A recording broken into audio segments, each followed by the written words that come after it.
Venice is defined by a constant struggle against its own environment. It is a city that successfully occupied the sea, but now faces the reality of being submerged by it. Running through the center of this landscape is the Grand Canal. This 4-kilometer S-curve is the city's main aquatic artery, the primary corridor through which all goods, passengers, and supplies were funneled into the lagoon's core. From the surface, the palazzi appear to sit on solid ground. However, the stone facades hide a massive invisible engineering feat hidden beneath the waterline. Millions of wooden piles were driven through the silt into compressed clay, forming an artificial forest that supports the masonry above. In this anaerobic mud, the wood is protected from rot. Over centuries, the timber absorbs minerals, petrifying and becoming stronger over time. This engineering didn't just support buildings, it created the physical platform required for a major trade capital to exist in the first place.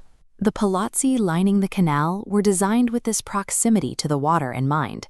Originally, they weren't just residences, but fondoki, multi-purpose buildings that combined living space with merchant warehouses. The ground floors of these buildings feature massive water portals. These arches served as high-capacity industrial loading bays. Operating exactly like a merchant highway, the Grand Canal allowed incoming ships to pull directly up to these water portals, to offload luxury goods from the east, like silk and spices, directly into the warehouse. This utilitarian ground floor is contrasted by the piani nobili above. These upper floors were the living quarters, where wealthy merchant families displayed their status through ornate balconies and grand reception halls.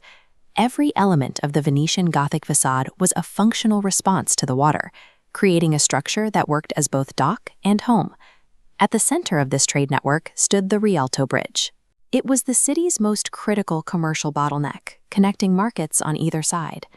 The current stone arch was an engineering upgrade from the late 1500s. It replaced earlier wooden structures that had repeatedly collapsed under the weight of trade traffic and massive crowds.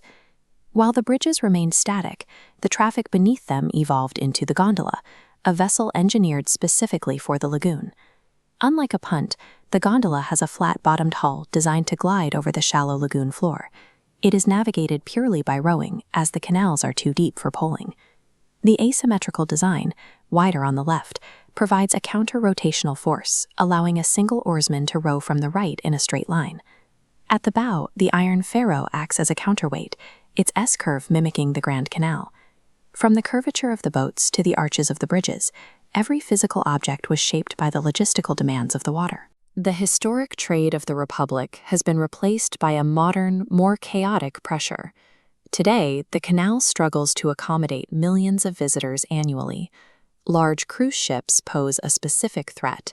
Their massive displacement and the resulting wake exert pressure on the city's delicate foundations, which were never intended to withstand the force of 55,000-ton vessels. These structural stresses are compounded by acque alte. These storm surges push salt water deep into the city, submerging historic walkways and damaging the porous brickwork of the ancient structures. To fight back, the city recently activated the MOSE system, a sprawling network of flood defense barriers. These barriers sit on the seabed at the lagoon's Brie inlets.